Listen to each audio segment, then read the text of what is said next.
So mga panalo, magandang umaga. Ito, kanina pa namin kinakalkal tong motor na to. Marami na kaming nilagay. Pero palitin na rin talaga yung fuel filter niya. Pinaltan ko na rin. Tapos nag-try na lang ako maglagay ng injector bago. Ayaw pa rin. So sana ang gagawin namin ngayon is magpapalit na rin kami ng ignition coil or spark plug or throttle body. Pero hindi doon natapos ang lahat. Dahil nakita na namin agad yung problem. So one time nagkaroon na kami ng ganitong klaseng trouble. Bali sumakit din ulo namin. At eto na naman siya. So pagbukas ko ng sa may part ng battery, ang napansin natin agad is walang cover. I mean walang tali yung battery. So anong cause? Ayan po, putol ang wire. O ayan. So sa lahat ng mga naka 155R version dyan, lahat na naka Sniper 155, lagi nyo pong ilagay yung tali ng battery dito. Kasi ang nakita nating problem, ito, ayan o.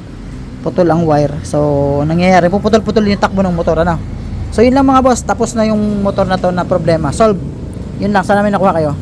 Okay, mga boss, ito, nag part 2 tayo dito sa explain ko lang mabuti. Ano ba yung major cause kung bakit nagkaganito yung wire? Ito po, ang masasabi natin dito is talagang natanggal lang po yung tali ng battery. May rubber po kasi yun dito. So, yun yung pang fix para hindi gumalaw yung battery. Yun po yung purpose. Kaya sa mga nagbabaklas po, please lang po ibalik ninyo pagkatapos yung kalasin. Dahil ganito po ang mangyayari. Mapuputol po yung wire. Yan o, nag-loss connection siya. Putol yung wire na yan. So medyo nahirapan tayo minsan mag-identify dahil hindi tayo nakakarating agad dito, ano. So yun, pag nangyari to sa mga motor nyo, diretso agad kayo sa may part na to, check nyo yung battery, putol yung terminal, ayan o, sa positive. Sa positive ba? Sa negative pala, sorry, sa negative yan. So cut yung kanyang tawag dito, terminal dito, ano. So yan, putol yung wire sa madalit sabi. Ayan na mga bossing, ito na yung Sniper ni boss. Ilang beses ka namatayan boss bago nakarating dito? Nasa 30 times daw na namatayan si boss bago nakarating din sa shop natin. At ayun, na-identify natin kung ano yung problema ng motor niya. Problem solved, makakawin ito ng maayos at magagamit niya na rin yung motor niya ng maayos.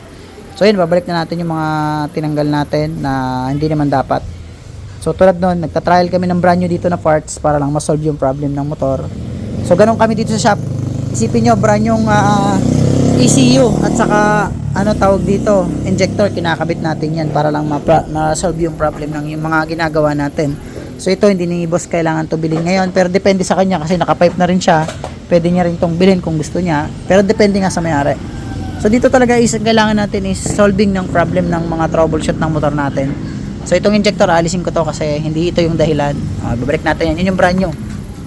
Kaka-unbox ko lang yan. Ito yung luma ni boss, oh. Ayan. Linisin na rin natin ng konti, tapos balik natin. So yun lang mga boss, sana may nakuha kayo sa itong maiksing vlog na to, ano. So battery terminal putol. Yan, kinakalas na ni Salvin. Nang isang araw sinikap na to ni Mamang Kanor pero hindi niya nakita, ano. Actually galing na dito si boss. So ang pending namin is ECU. Pero ayun nga, at least ngayon na try natin, na takbo-takbo natin si motor. Ayun na, nakita na natin yung problema. Putol ang battery negative connector. Yun, ayun na matanggal din mga boss. Major cause, battery, tali. Kumakalog yung battery. Pag kumakalog yan, ang tendency mapuputol yung wire. Yun lang mga boss, maraming salamat. Sana may nakuha kayo, at least magagamit ito sa mga motor nyo kung sakaling mangyari man, wag naman sana. So yun mga panalo, ang ginawa ko, tinanggal ko na to. So ito yung battery terminal. So ito yung nakasipit dito sa dalawang wire na to. Bali ang ginawa natin dito is kinating na natin siya. Then dito nyo iipitin ulit itong dalawang part na to, no? Yan. So ganun yung paraan ko para ibalik siya sa dating pwesto. Okay. So ito na yung natanggal na putol. Ayan, no? Ayan yung isang yan. So gumamit nga pala ako ng blue torque para lumambot yung itong pinakampang ipit na to. So ingat lang kayo at baka masunog, ano, or mapaaso kayo dito sa ganitong klase ng proseso.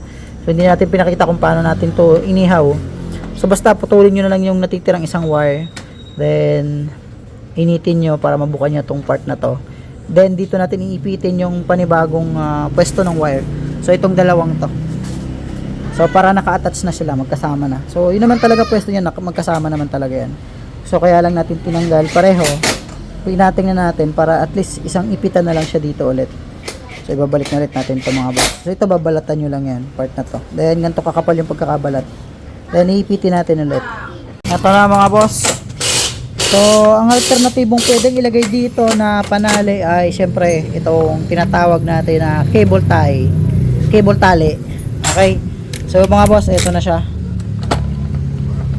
Ano na tawag dito. Naka cable tie na yan. Tapos, ito, inipit ko na lang yung wire na dalawa dito. So, matibay na to mga boss. Yan. So, dito pa rin siya naka-attach. Nakaipit lang siya dyan. Pero kung akong tatanungin nyo, kung may panghinang kayo, hinangin nyo para hindi na kumalas. Pero hindi na to gagalaw. Hindi na rin mapuputol yan kasi nakatali na yung battery.